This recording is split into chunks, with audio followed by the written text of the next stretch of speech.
される全球12名ご利用コース行きご利用のお客様へご搭乗接種のご案内申し上げます。ジェットスター全球12名ご利用コース行きはただいま8時発の名までご搭乗接種のご案内申し上げます。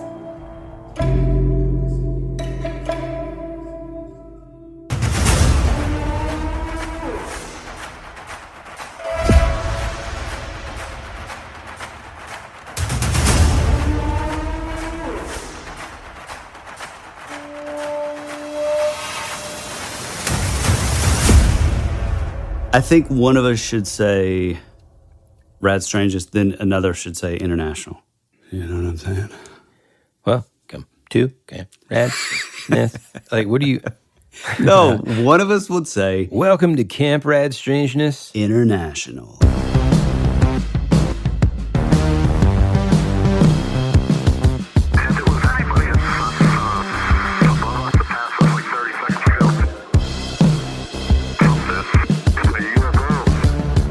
Hey, all you dudes and dudettes, welcome back to your favorite podcast, That Would Be Rad, the podcast that majors in 80s and 90s nostalgia, comic culture, all things paranormal, and minors in retro video games, tabletop RPGs, pre-internet mysteries, and raising our kids to be half as cool as we were back in the 80s. I'm your camp counselor, Tyler Bentz, and this is your other counselor, Woody Brown. Hey, pal. Hey, man. How's it going? Good, bro. How about you? I mean, camp is well underway here, man. It sure is. And, I'm liking where it's headed, too. Oh, yeah. You know, it's funny, man. And I kind of did a little something interesting this week because I just sort of said, hey, man, don't worry about it. I got this week's topic. And you probably, now, listener, as you're listening to this, you already know what the topic is because you've seen the artwork for the episode. But Tyler doesn't really know. Although... Dude, I got to say, you were the one that triggered my interest in finally covering this one. You're going to be like, oh, man, whenever I say this. But you actually mentioned this, if you can remember, way back when we recorded the episode that came out last week. Mm-hmm. You mentioned this to me, and I thought, oh, man, we got to do it. So today, we're going to be talking about the Solway Firth Spaceman. Yes, bro. I love this one. You know, it comes with like a famous picture that everybody's seen. In fact, like, as I was thinking about this, immediately I remembered, like, this is one of those cases that I think, if I'm remembering correctly, was in like every single paranormal or UFO-related book at the book fair back when we were kids. You know, everyone's probably seen this picture before, and it's extremely interesting. And so... I mean, truthfully, without further ado, I'd like to just kind of dive straight into this. Dude, let's get into it. I love this story.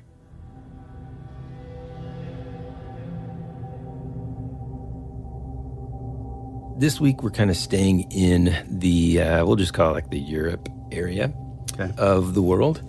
And in May 23rd, 1964, a gent named Jim Templeton took his wife and his 5-year-old daughter, Elizabeth, to a place called Burg Marsh for a little afternoon, you know, walking, taking pictures, maybe a picnic and stuff. Now, for those of you unfamiliar with this area, Burg Marsh, or Burg by the Sands, is in the Solway coast area on the sort of eastern coast of the UK, almost directly east from Sheffield. And Nottingham and you know, north of Cambridge or Cambridge.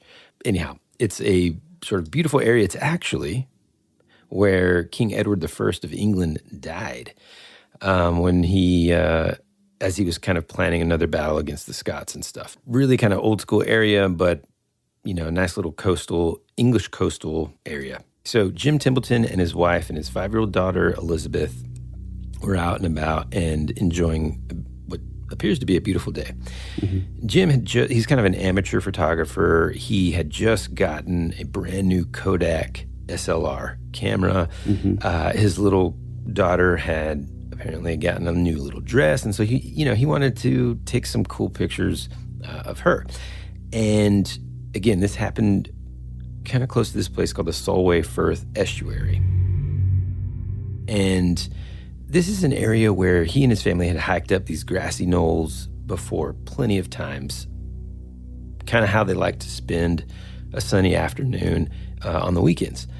And one of the things that they noticed, though, as they were kind of walking around and stuff, is that it seemed to be kind of a typical normal afternoon, except for the fact that the cows and sheep in the area that typically would sort of just be standing around in the fields were kind of all bunched together, feeding on the far side of the marsh. And he said all the animals on that particular day were away on the other end of the marsh, all huddled together as though they'd been frightened.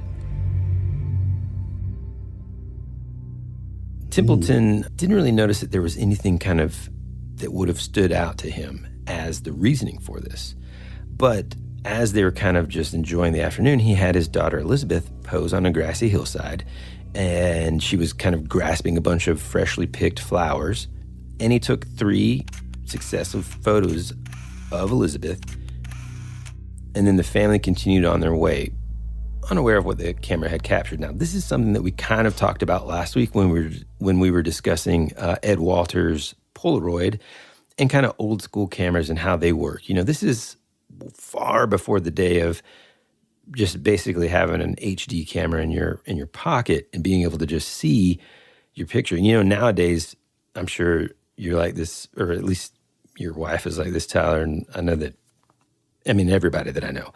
You take a picture with a group and they're like, let me look at it real quick. Like whenever we go on a double date, we take a picture of all of us, and then the first thing that we do isn't just like, okay, we'll see you guys later, is we all look at that picture to make sure it's cool or whatever. Right. Mm-hmm. Everybody does that now. Well, back in the day, you couldn't do that. So he snapped away a couple of pictures, didn't think twice about it, kind of finished their day and had a, wonderful time together as a family. Well, a few days later, when he went and retrieved his pictures back from the developer, back then they called him the chemist, especially in England, he was kind of mad because it looked like, although he was unaware of it at the time, somebody that he referred to as some idiot had ruined what he thought was an awesome picture of his daughter. Yeah. And as he kind of like looked at this picture a little bit closer, he was like, what the heck is this? What he saw was the image of what appeared to be a tall humanoid figure wearing a spacesuit jutting out at an odd angle from behind his daughter's head, kind of facing the other, well, I don't know if it's kind of facing the other direction. I think it is, yeah. Okay. Templeton was kind of, confused, as we all would be, because he was like, I don't remember there being anyone else out there aside from us. And it's not like one of those like 1800s cameras where he's like, okay, I got to go underneath this cape to take a picture. You know what I'm saying? Yeah, right. He's looking through a normal camera. Yeah, like the big viewfinder. Yeah, exactly. Hey, wife, can you go ahead and powder up this flash? Okay. It's not like that, right? He's got the normal viewfinder, and sure, there could be something outside of that viewfinder sort of area as he's looking through it, but they would have noticed if somebody else was close by, and he distinctly remembers there being no one around. Even kind of more curious to him was the fact that, so not only was it just confusing to him because he didn't remember seeing anyone as they walked around, but also this spaceman only showed up in those 3 consecutive photos and none of the other ones. Mm-hmm. And in fact, in those 3 consecutive photos, he was only in the sort of middle photo. So like, in other words, he took 3 photos. The spaceman appears in photo number 2, but not in photo number 1 or 3. Yeah. So just kind of perplexed at this point, Templeton basically reported this case to the police. And well, go ahead. Real quick, just to add also that there was nobody there. I think he said that the only people that were even remotely there were 2 older ladies like sitting in their car in the parking lot when they pulled up. Right. So. Yeah. And like I said, and I'm, Tyler last year went to Yellowstone and all these national parks and stuff. And, we live in a day and age now where it's kind of hard to imagine walking around some of these beautiful areas and not just being surrounded by people. But, there have been times when, for example, I've gone camping with my son or something, and you'll go a whole day without seeing somebody. And the moment that you do, it kind of stands out, Right. And it wouldn't be a situation where he just, oh, well, I forgot that someone was standing on this hill with us. Right. You know what I mean? Yeah. So anyways, he ends up reporting this case to the police, which that's an interesting decision. But still, I think that's how sort of amazed that he was about this. And he sends the picture to Kodak, where they actually just exhaustively examined this picture for any kind of signs of faulty film stock and tampering, or, if it was, what am I looking for here? Or whether or not it was a hoax. Yeah, right. Sort of like photo manipulation. Yeah, they were trying to figure it out, like, what's going on here? And ultimately, I think it sounds like Templeton was just pissed off because he thought he took like an outstanding picture of his daughter. Back then, Photoshop didn't exist. It's not like he could Photoshop or erase that strange spaceman in the picture from the photo. After all of this investigation, Kodak announced that the photo was in fact genuine. See, the police made the first assumption that it was just a case of double exposure, one of the negatives being printed on top of the other during the processing. So a lot of folks believe, and when you're looking at this picture, and of course we're going to provide this picture on our Instagram and all of that, and patrons will probably get it the day before. A lot of folks, as they're looking at it, believe that the faceplate of this being is visible above the young girl's head. And so when you're looking at this, I want you to, pull it up and look at this. It seems that there's even sort of like an elbow bend, but that it's kind of pointed as if the way that this elbow looks is, it doesn't look like you're looking at someone facing you. It looks like anatomically, you're looking at the back of this being. Yeah. And it almost looks like they're sort of looking off in the distance. Right. Kind of. Which well, go ahead. I was going to say something that's interesting, and this is the first time that I've sort of read anything like this before. Whereas when we talked about the Gulf Breeze UFOs a couple weeks ago, this didn't occur. One of the things that I had a little bit of beef with was potentially like maybe this guy made up this story. He figured out this really cool method of being able to do this, and then he creates a book and he's making money off of it, okay? This specific story today is so different. In contrast, the Kodak executives were so kind of blown away by this dilemma that they actually offered a reward of free film for a year, which, hey, look, it's not $1 million, but free film for a year to any person that could solve the mystery as to how this quote-unquote spaceman got into the picture. Yeah. Back then, 1964, film probably wasn't very cheap. And also it's just kind of a neat reward. You feel like if there were other photographers out there that could figure out how this was hoaxed, that they would pretty quickly come up with some theories and stuff. To this day, the reward remains unclaimed. Yeah. And also, I also read that for like free film for a year, but I also read in several other places that all sort of corroborated this, that it was free film for life. So I like that. Yeah, I don't know which one's correct. I mean, they're both pretty awesome, Especially imagine like, an amateur photographer being like, "Oh man, I'm totally going to jump on this." And right. You kind of wonder like how many people may have tried to debunk it or whatever. Yeah. Well, I mean, let's kind of put it into some more modern terms. What if someone was like, hey, we'll give you a brand new iPhone every single time a new one is released, right, if you can prove that this is a hoax and show us how? Yeah. Dude, I'd pop in there with some theories. For sure. So it wasn't too long, actually, before this picture made its way across the worldwide press. It was published in newspapers all around the world.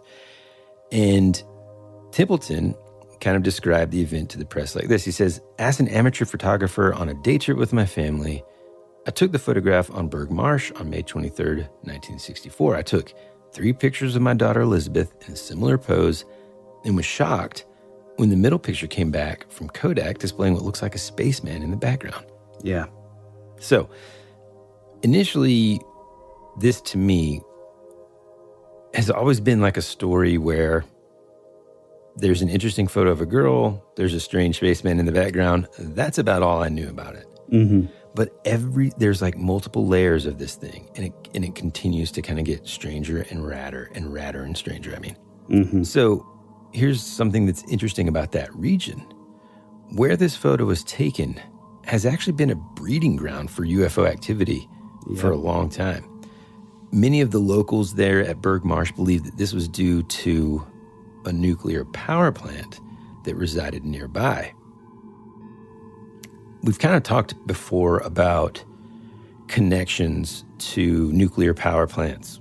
You know, the Blackbird of Chernobyl. Hear more about this RAD Strangeness on That Would Be Rad, Season 2, Episode 42. This is not a Mothman episode. We've talked about, I think in the past, where there have been almost like a concentration of UFO sightings in and around nuclear power plants. Yeah. I mean, and this is a little different, but like even Mothman. Even Mothman was around like a TNT factory. So right. And there were a lot of sort of UFO sightings around there too. And some of our theories about that kind of come back to one of my favorite things, which is, you know, time travel and stuff like that. Or are these beings sort of studying and witnessing like our potential methods of destruction and kind of that kind of thing, right? Right.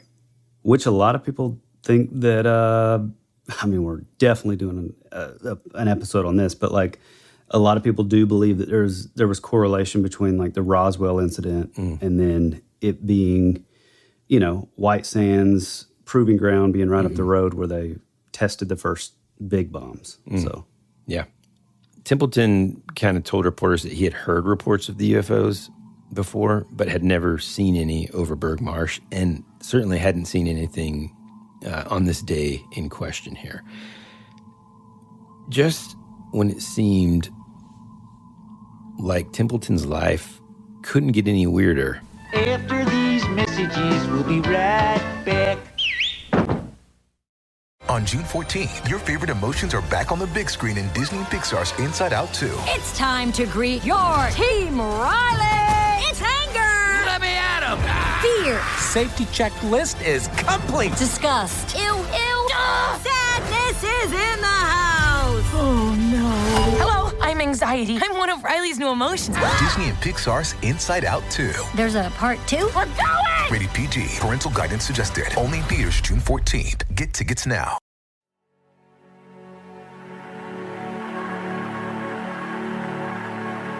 It's a pretty cool place if you're a Martian.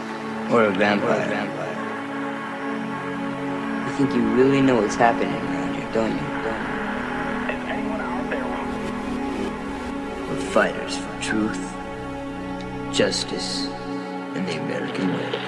Hey, this is Woody. and this is Tyler, and you're listening to That Would Be Rad. And now back to our show.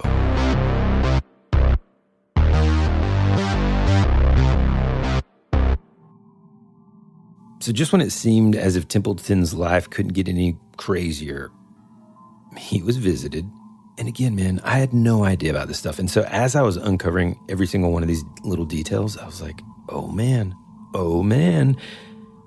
He was visited at work a few weeks after the picture hit the international press by what could only be described as Men in Black.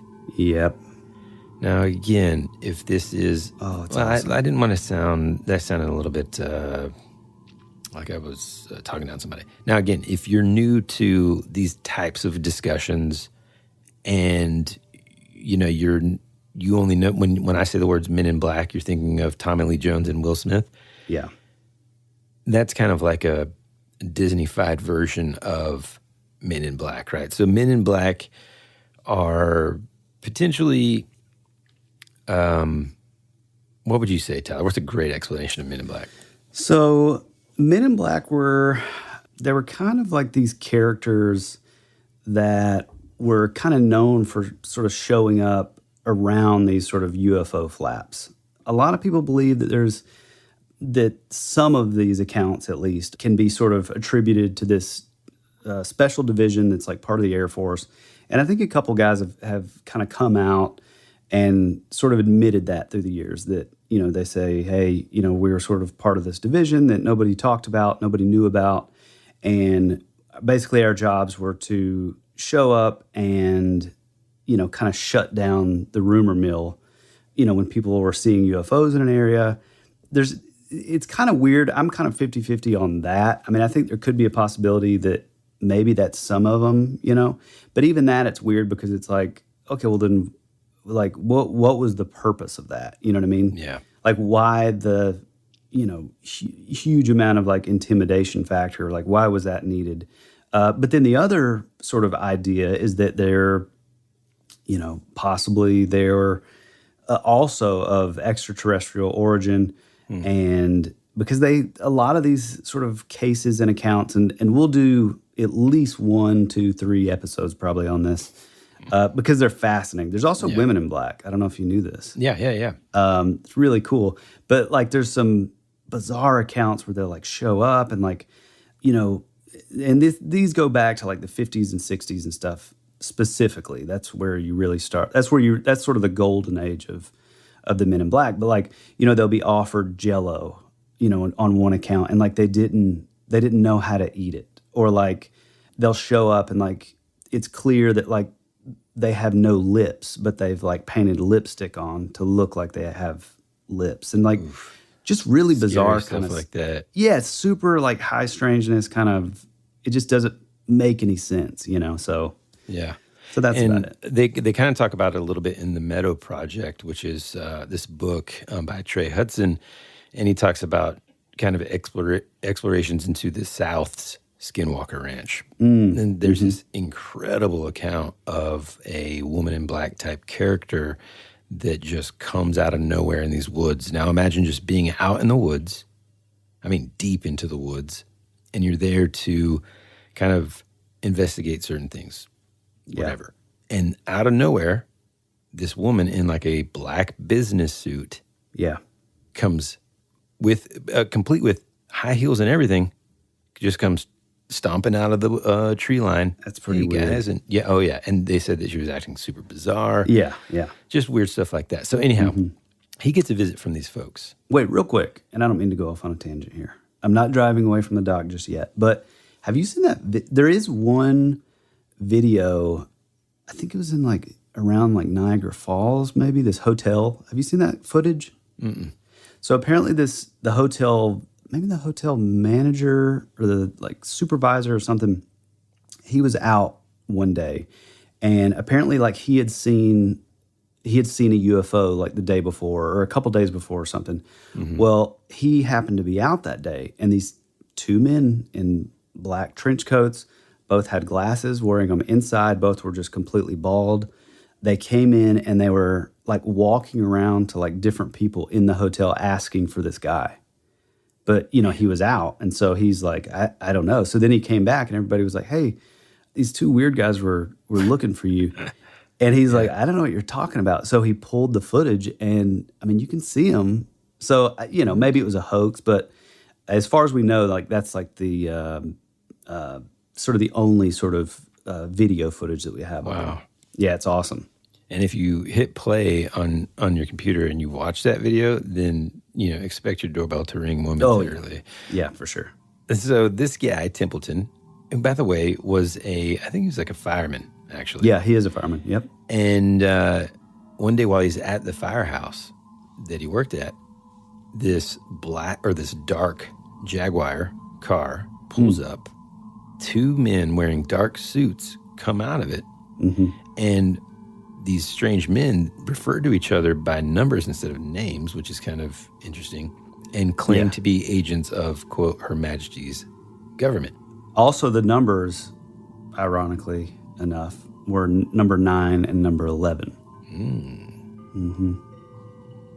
The mysterious men asked Templeton to take them to the site, where the photo was taken. During the 5-mile drive to the location, Templeton was bombarded by a series of just bizarre questions pertaining to the weather and the behavior of the birds and any other animals that day that he took the photo. When they arrived at the scene, the men in black attempted to force Templeton to confess that he had photographed nothing more than an ordinary man. This is kind of going into what you were talking about, that strange sort of like intimidation. Like, why? Okay. And they're kind of known for being like really like harsh, which kind of lends itself to, okay, maybe it is the Air Force division, utilizing like intense, like, what am I trying to say here? Intimidation. Like intimidation, yeah. Yeah. Or to shut somebody down before they spread their... Yeah. Or the other, maybe they are some kind of weird beings, and like they sort of say that maybe it's less about intimidation and more about like just a total lack of like social, sort of social skills, That's interesting too, yeah. Mm-hmm. So, let's see, blah, blah, blah. So there they are. They're trying to force him to just confess, hey, tell us that this was just a normal-looking, ordinary man. Well, Templeton refused to make such an admission.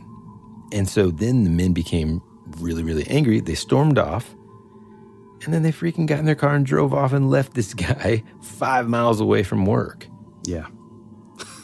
I mean... that's pretty nuts. Yeah. There's also... something that I think is worth adding is that apparently his original intention was never to like make this a big deal.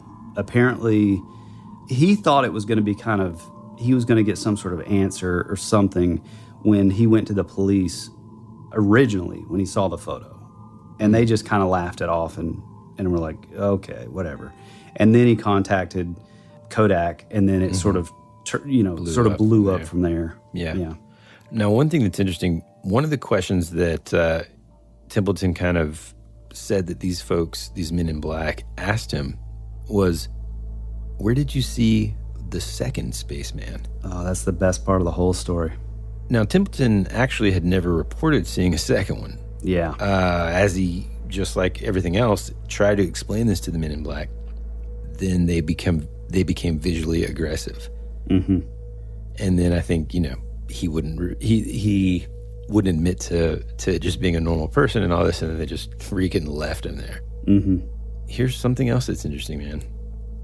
So a second roll of film that Templeton sent to Kodak for processing months later was returned with some of the negatives mysteriously missing.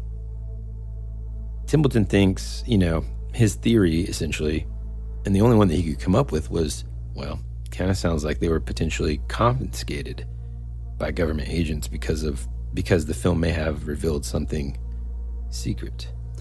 Wait, I haven't heard anything about this. What is this? Yeah. So basically, he gets another roll of film processed.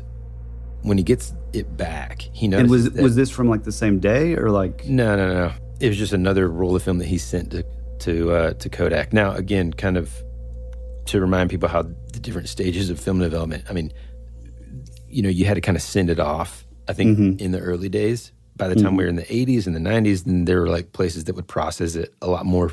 There were a lot more of those types of places. Yeah. So he sent the film to Kodak. Nothing wrong with it or anything, but whenever he gets it back, he notices that some of the negatives are missing. And the only thing that he could come up with, to justify such a thing was that, maybe he accidentally took some pictures of something. Because again, they would kind of frequent this area on the weekends. It was sort of like their just chill out spot, Yeah. They couldn't just, hop down on the couch and watch Netflix or whatever. This is 1964. And so, back when people would actually go outside and do things together. But just again, I'm going to keep on saying this today. This story begins to take another strange turn. Yeah. So the editor of a Cumberland newspaper requested to borrow the negative of the photo in order to send a copy to another newspaper. Now, I know I told you we were going to stay in Europe, folks, but it looks like today we're also going to head down way south in the land of Oz, because this editor wanted to send a copy of this negative to a newspaper in Australia. Apparently, these folks in Australia were dealing with their own potentially extraterrestrial phenomenon and believed that there might be some sort of connection. According to eyewitness reports, on the exact same day that Templeton took his picture, a rocket launch countdown was aborted at a rocket test facility, and I'm going to butcher this name, in Woomera, Australia. Mm-hmm. Now, on the surface, that doesn't sound too exciting. And you're like, well, maybe it's just a coincidence. But listen to why it was halted. Do you know this? I think so, but I don't want to give it away. Okay. So, and this is the part that, like, so again, not to just keep on repeating myself. I thought it was just a picture. There was something weird in it. Oh, Yeah. Cool story. There's a spaceman. Strange. And then we've got Men in Black. Then we've got missing negatives. Now we have this rocket launch in Australia on the exact same day that gets halted because why? 2 automatic survey cameras caught a pair of large, unidentified humanoid figures wearing what appeared to be white spacesuits walking around the launch pad. Yeah. Now, I gotta throw in a note right here that at the time of the launch, when they aborted this thing, the Templeton photo had not reached Australia. You know, again, this is not the days when CNN and Fox News and everybody had just global access here. They had no idea about this. The crew had no knowledge of this image. So essentially, they looked at these monitors, the folks at the rocket launch, and then someone or 2 of these figures were in this like area where the actual ignited rockets would be just burning, and so they just shut it down. Like, oh man, somebody's down there. Whoops, whoops, whoops. They go down there to say, hey, you know, I bet somebody's ready to get just dressed down. Quickly, right? They go down there. Nobody's there. No one was ever found. Not a single soul. It Similar was kind of to our friend. What friend? How he had one single picture.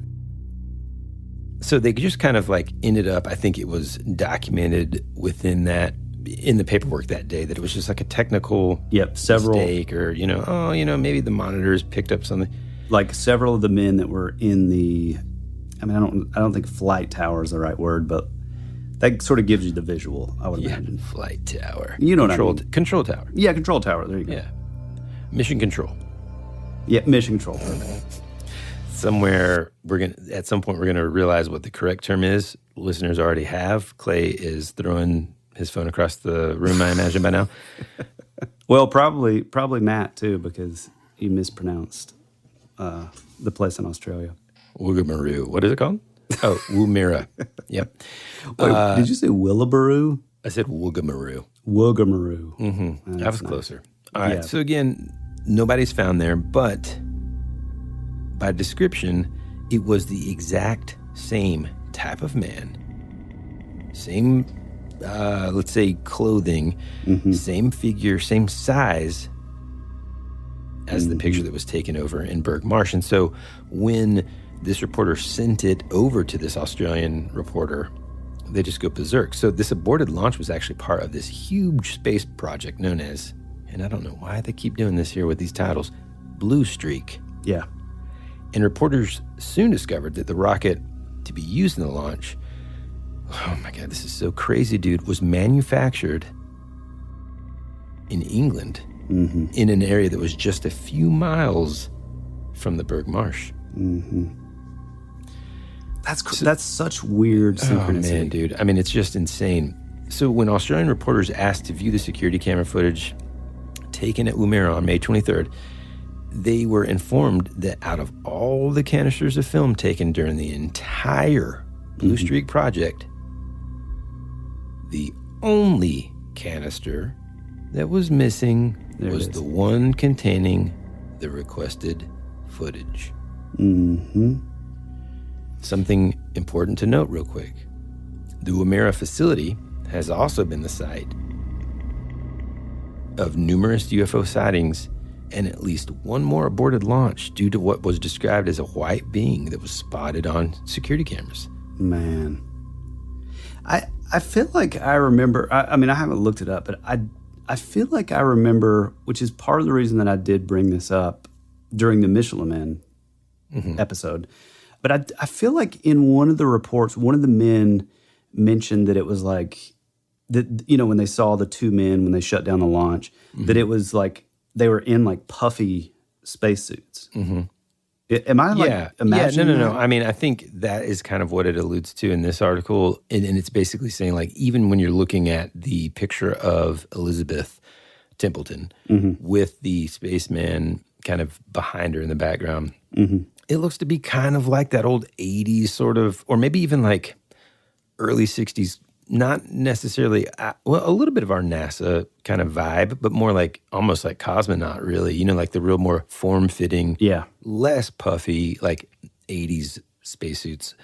You know, a little bit more like fitted and tailored. Yeah. Just straight 60s style, you know? One thing that I think is so funny is that, like, and I mean, I don't know. I naturally have sort of an aversion to, like, people that are just like full on like immediate debunkers. But I do find it pretty funny that like all these debunkers like immediately just came up with this sort of reasoning that like, oh, it's clearly a beekeeper suit. It's like out of all the things you could come up with, like out of all the things you might just cross paths with on a coastal breezy day going for a picnic, is that old beekeeper. Yeah, just a beekeeper. He's just looking for a place to grab a lunch, you know? He's got his peanut butter and he's got his bread, his peanut butter, and he's got a little bit of honey. So dumb. Maybe a couple bananas too. Yeah. And he's just like, I don't have time to take the suit off. I'll just stand right here and eat it. Yeah. Okay, one last kind of connection here, and then we'll kind of talk about some of the debunking things and then also what we think is going on. So less than 3 weeks later, after, we'll just say around, mid-June, okay? Well, let me just say this. Eventually, the Blue Streak rocket was actually successfully launched on the 5th of June in 1964. A few weeks later, off the coast of California, in Big Sur, another alien form was captured by a U.S. Air Force team filming an Atlas rocket.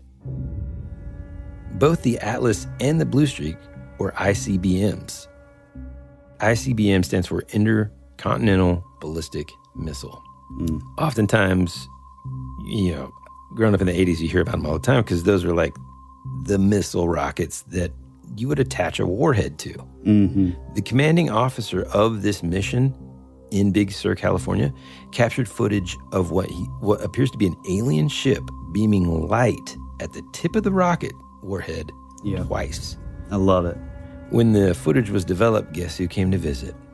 Men in Black, baby. Men in Blacks came there to question him. Yeah. Which honestly, to me, while I don't totally understand like the Men in Black concept, just in general, like there's so many sort of conflicting ideas and, well, maybe it's this, but I will say this. I will say that while I don't necessarily fully believe that like they were all, especially the division of the Air Force, I can see those guys actually sort of being used against like other military officials. Like to me, that makes more sense than like coming out and just intimidating random civilians. Yeah. You know what I mean? I think it all makes sense to me, dude, especially if there's some sort of cover-up. But we're going to get there in just a second. We will return after these messages.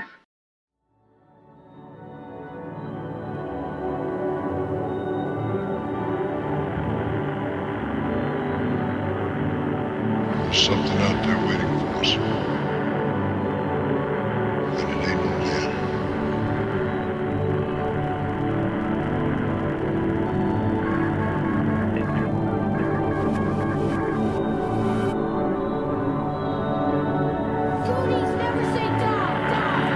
Hey, this is Bryce Johnson from the Bigfoot Collectors Club, and you're listening to Tyler and Woody on That Would Be Rad, because that is rad.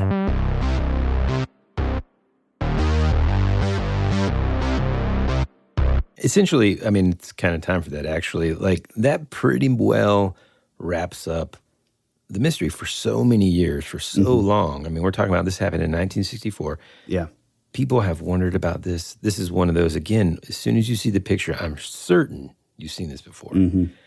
There have been people that have come out, tried to prove it. There is another picture that exists from that same day that shows Mrs. Templeton kind of leaning over, kind of while the daughter's picking flowers, that kind of thing, a different angle. There have been some debunkers that have said, you know, look, it looks like if you kind of adjust the contrast of the original photo, you can kind of tell that it's the mom in the background, you know, suggesting that, I mean, I don't know. I don't see it. I mean, I'm zooming in like a son of a gun on this video, and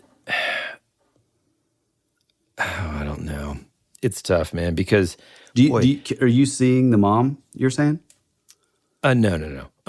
No, it just looks, I mean, honestly, if I was going to say, well, it's not a spaceman. First off, this picture, and sure, it could be some sort of lighting thing, but it looks like, at the very least, this has got to be a man's back. Yeah. Like, his arms, like, look 1,000 times. Yeah. I think it's ridiculous. One thing that I also think is worth mentioning is I know that, like, in a couple places I remember it being like them sort of saying, well, in his original report, he never mentioned that his wife was there, right?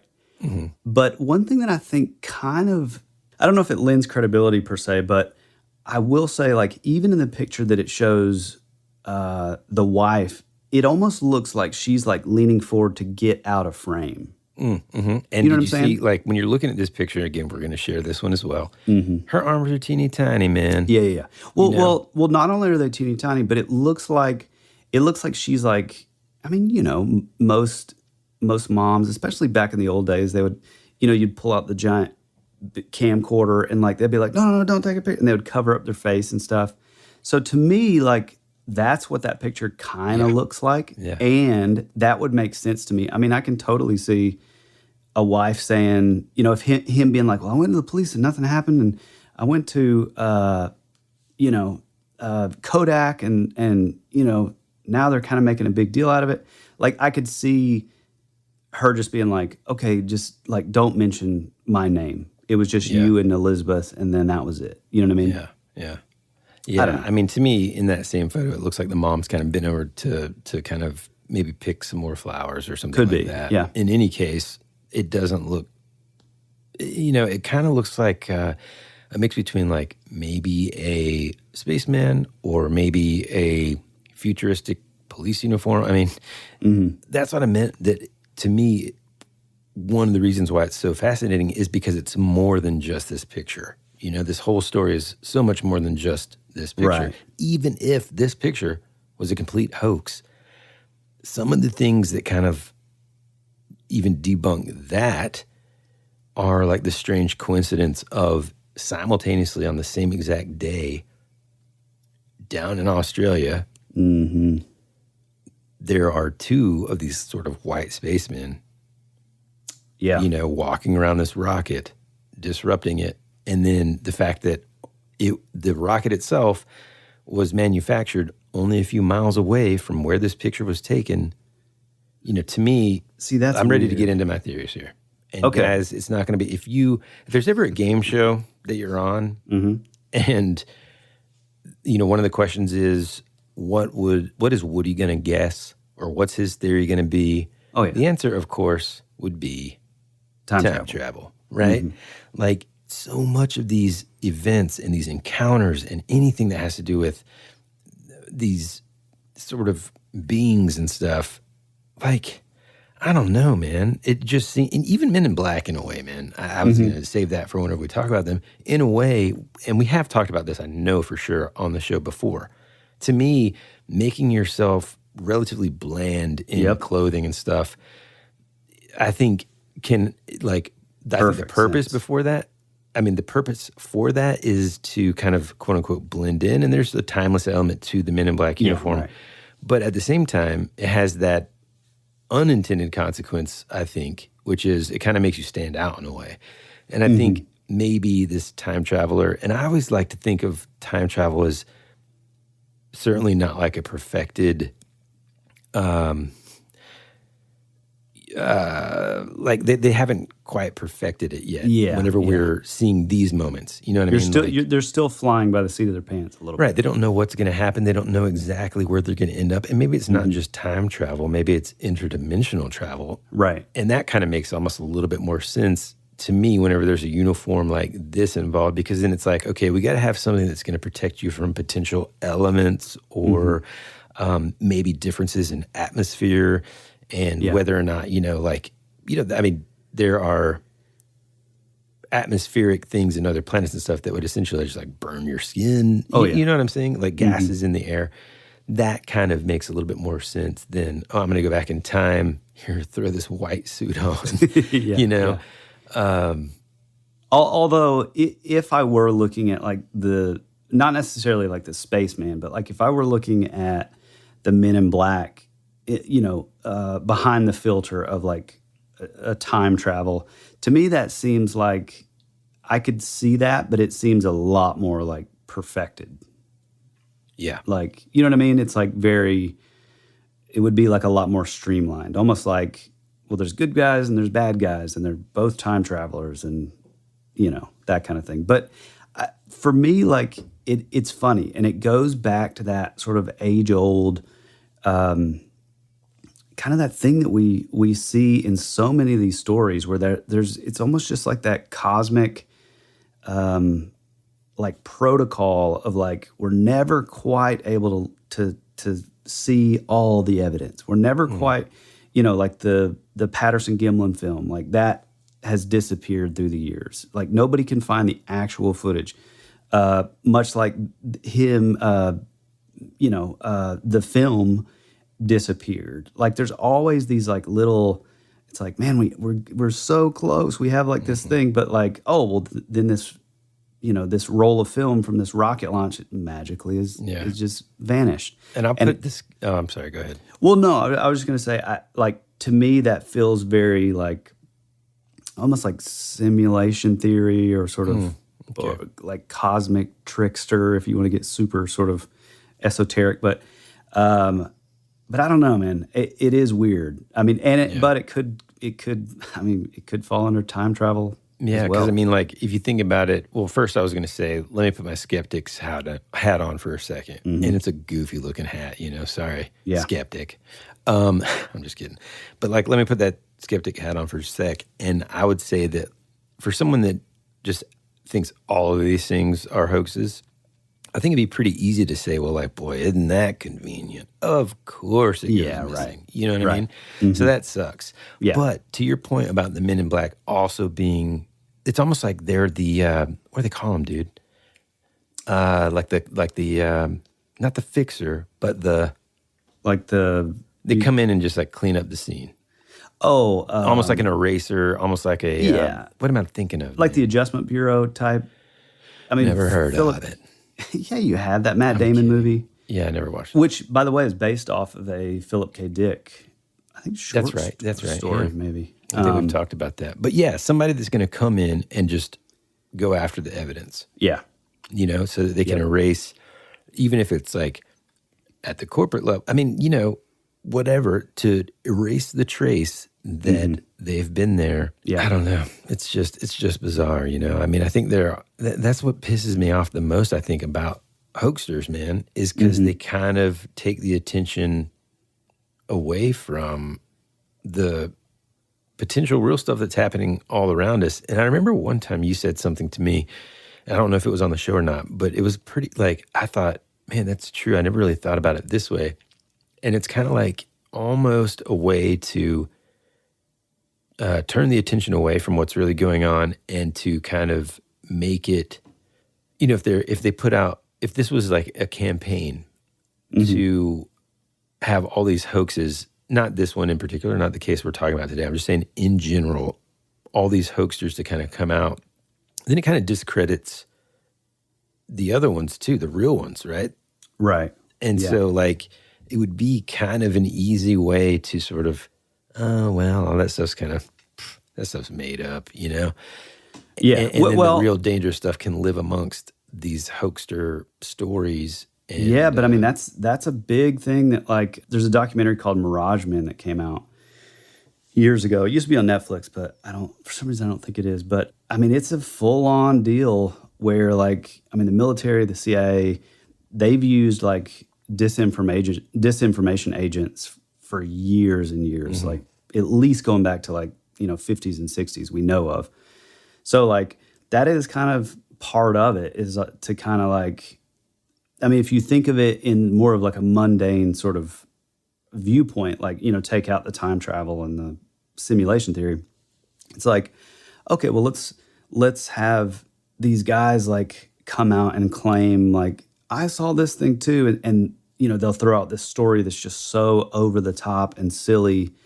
And then it sort of muddies the water and it makes your average person exactly what you said, just be like, it's all fake. They're just, all these people are just trying to get attention. Man. Yeah. I mean, it's pretty smart, really. Yeah. So. Dude, this just in, man.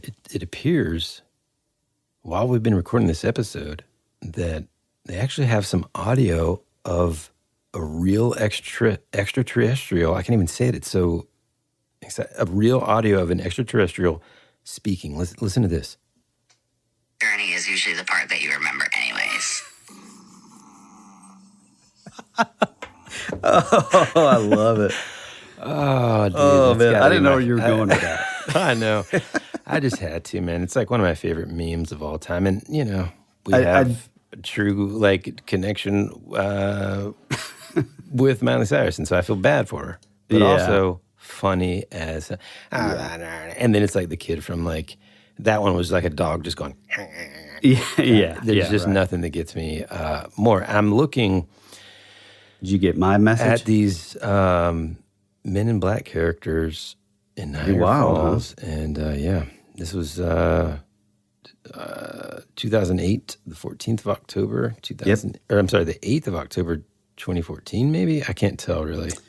No, 08, I would say, because then it says 22:30, so I'm thinking that means, 11:30 at night. It looks pretty light outside. Yeah, it was in the afternoon. Okay. Yeah, and by the way, for all you listeners, I just sent Woody a picture of those Men in Black, the video footage. It's like a still of the video footage of them coming in that hotel from that story that I told earlier about up in Niagara Falls. Yeah. It's pretty weird. And, let's not forget, too, like, G-men and all that stuff. It was pretty common for them to wear those plain suits. And so, but the characters... No, what I'm saying is this is going to support your overall thing here. So just calm down before you start arguing with me, pal. Okay? Before you start debunking me. What I'm trying to say is that's actually, if you were going to time travel to the 60s, that would be a pretty smart thing to do, is to just wear the plain black suit. Yeah. You can kind of blend in. Now, nowadays, it's a little less common because you've got entrepreneurs that just wear T-shirts and sneakers. Yeah, right. And so you're going to stick out kind of like a sore thumb. But it's an interesting thing to think about, man. What are they wearing now? I would say if I was going to still apply that same sort of information pressure or information gathering, I would do it in a way that was far less like noticeable. Mm-hmm. You know what I mean? Well, I think to me, I mean, especially like looking at this picture, I mean, the one thing that stands out to me before I even get into what else I was going to say is like, look how sort of unnaturally like blocky their suits look. They almost look like Dick Tracy villains. Yeah. Like, see how wide the shoulders are? Yeah, that's weird. But to me, what I was going to say is like, why all these Men in Black cases, like almost every single time, like they're inside, they never take their sunglasses off. And then like, to me, the giveaway, especially nowadays, like I think in the 60s, like you were saying, 50s, 60s, this would have been right at home. But nowadays, like the fedora, like I wear a fedora sometimes, but it's more of sort of a like rock and roll way thing. more hipster is the word you're looking hipster. for. Yeah, exactly. I have like an organic farm to table barbecue recipe that I want to sell. Yeah, right. Anybody's interested. But it's like, it just seems like overkill.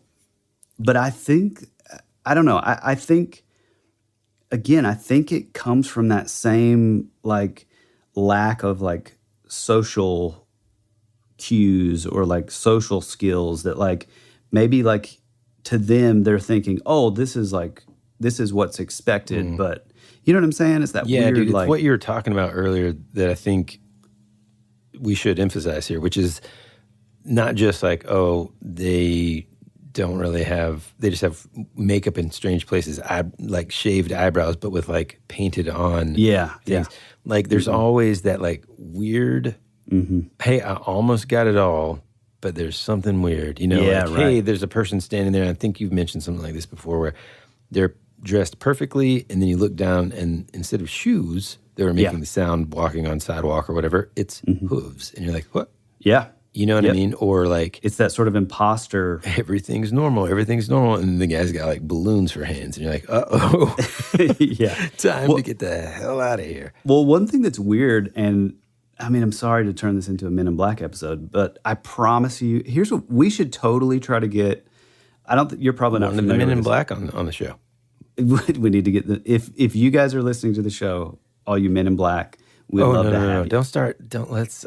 We'd love to have you. Okay, let's have them. No. But there's a writer who's probably one of the most prolific writers of all time. Like just in this conversation, he's finished 2 books.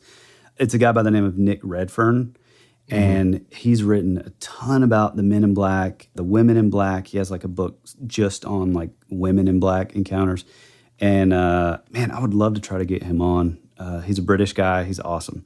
But anyway, all that to say is like there's also these stories of, and again, this is like dates back to like the 60s where they would show up and a lot of people would notice that like, you know, after, you know, I don't know, 10 or 15 minutes, it was almost like they could physically see them like, it was almost like they were running out of battery. Oh man, that's weird. Like their speech would suddenly start to like sort of slur and slow down, like sort of like they're powering down. So like nothing in, nothing out, only machine. Oh man, that's a great show. You know, it reminds me of that scene in the Dungeons and Dragons movie. Oh right, yeah. Which dude? Here we go. Wow, I was gonna say. Here we go. You were right. I was wrong. I know, pal. You know, that's a big. Hey guys, we're in our 40s now. We can do things like this. We can admit when we were wrong, and I was wrong about the Dungeons and Dragons movie. We're not going to go any further into it. Yeah, but I knew that is so someday. Freaky, man. And so, yeah, when the Men in Black come on, I promise I'm not going to stare at their weird balloon hand.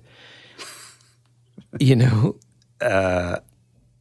Well, can I say one more thing though? Yeah, please. And again, not to like push the Men in Black thing again, but well, I'm done with this case. So whatever you want to say now, it's just okay. Well, I think that there's something about those sort of the more high strangeness oriented Men in Black cases that like, again, I don't know if I'm sort of I've been like trained because of this podcast, but like so many other things, I don't know. It reminds me of like Sam the Sandown Clown. It reminds me of, and maybe it's just like a behavioral thing of something that's like alien or like foreign from somewhere else, some other time, some other dimension, some other, you know, wherever planet. Yeah. It's just like that idea of whatever this entity is doing. They're doing everything that they're doing is trying to make you think that they're normal, and that they're wow, they've got fucking balloon heads. Yeah, right.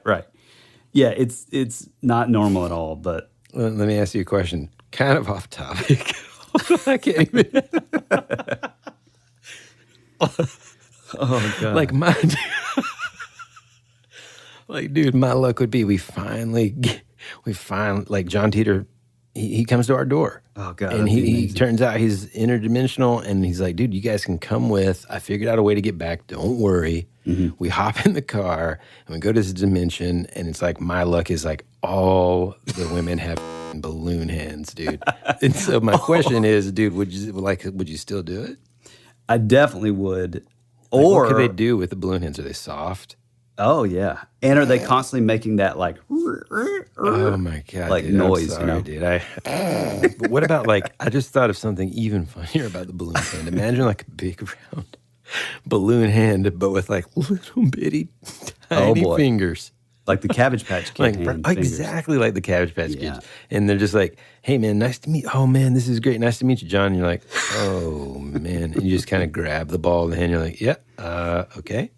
Now, see, that's actually, I would be more okay with the Michelin Man having those hands than having like a just normal human arms, man. Yeah, like a button-up dress shirt sleeve and a regular. I'm freaked out by the Michelin Man. I think he's awesome.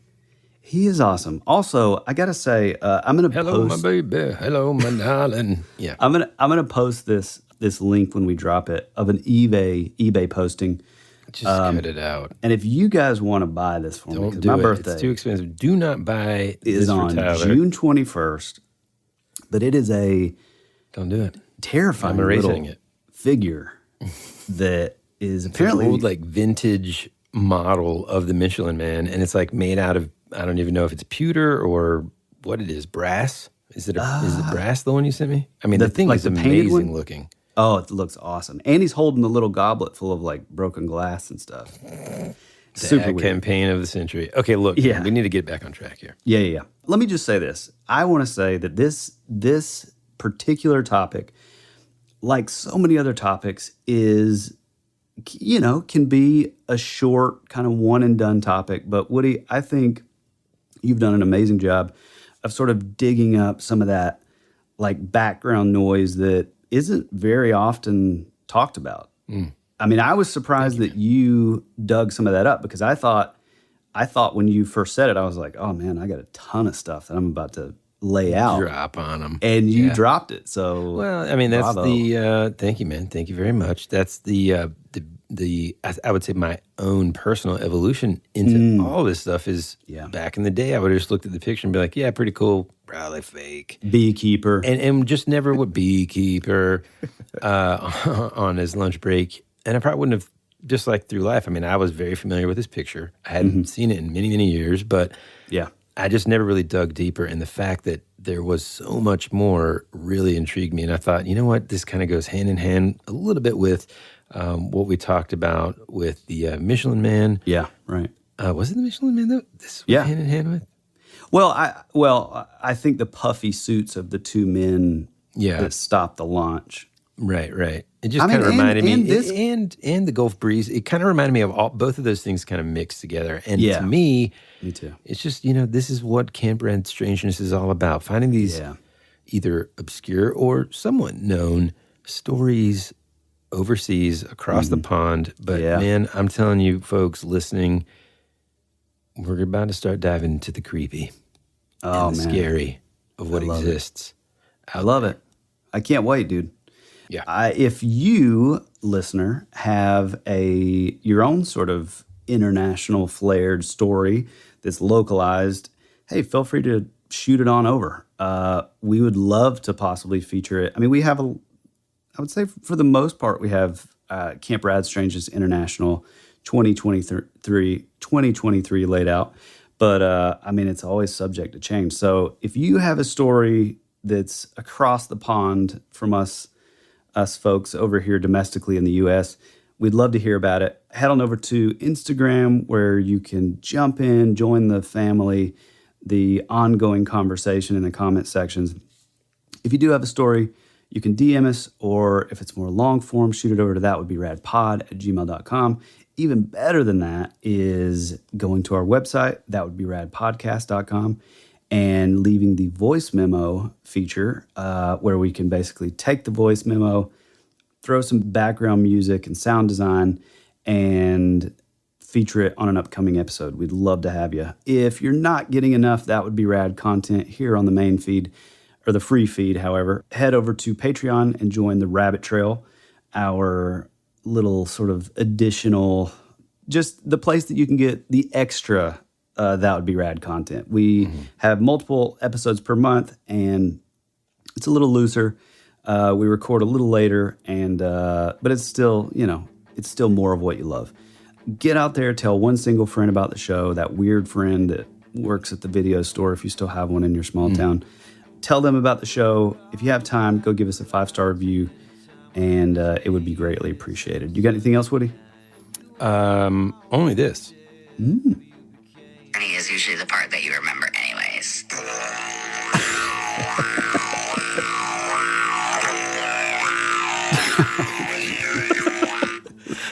We love you, we appreciate you, and as always, be rad. That's the way it goes.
Clouds in a time where I just needed some sunshine.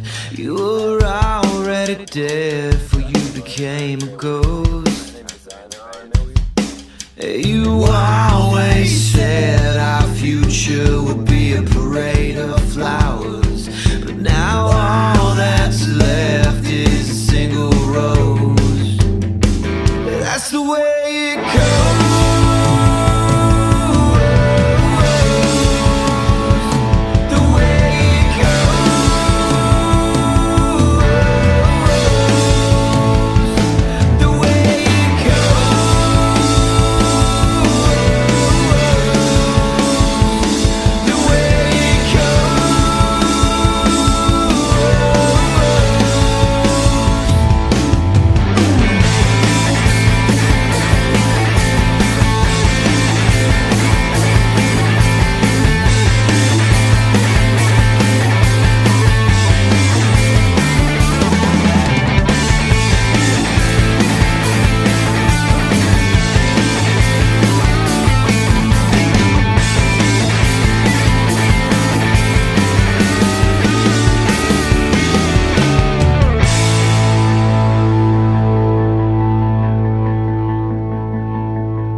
Access granted. Man. A didgeridoo, man. God. Oh, my It God. does sound like a didgeridoo, her voice. Golly, man. I don't know why. Just like every single one of them just gets me going. Yeah, every no. single time. I laugh so hard, man. You nailed it. I mean, back in the day, I would have just been like, yeah, so there's this picture. And it's then fake. they said it was a hoax. 'Cause it's Next. Yeah. Which it very well could be, but even still, dude, see, like that, again, man, I know I repeated this again, dude. This is what. Let me go ahead and restart it. Let me get back in there. Let me go ahead and get back in there. That's what I would say to the balloon hand. An hour the balloon and a hand half girl. again. The girl's got balloon hands, but you know what, dude? Everybody needs love, and she's got balloon hands. Mm-hmm.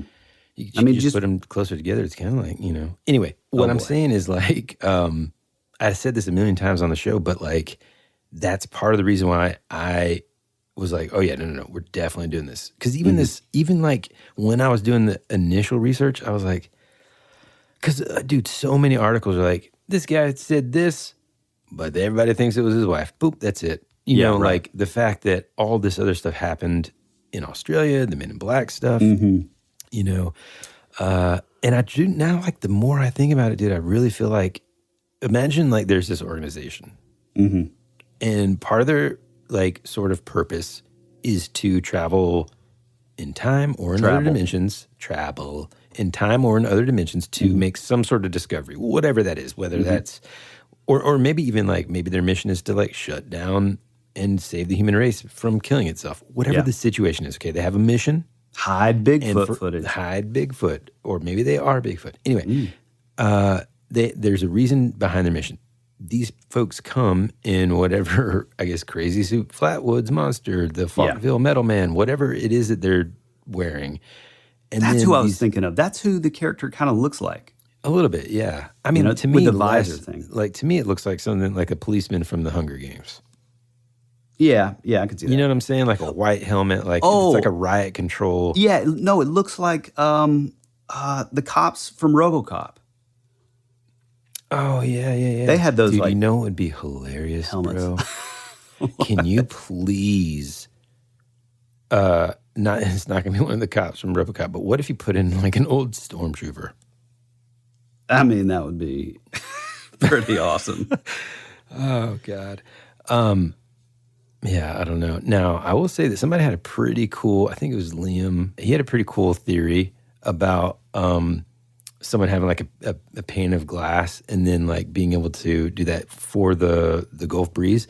The irony, dude, is that I just saw this video. It's like a special effect video thing where they show like they're doing practical effects on like a small miniature set.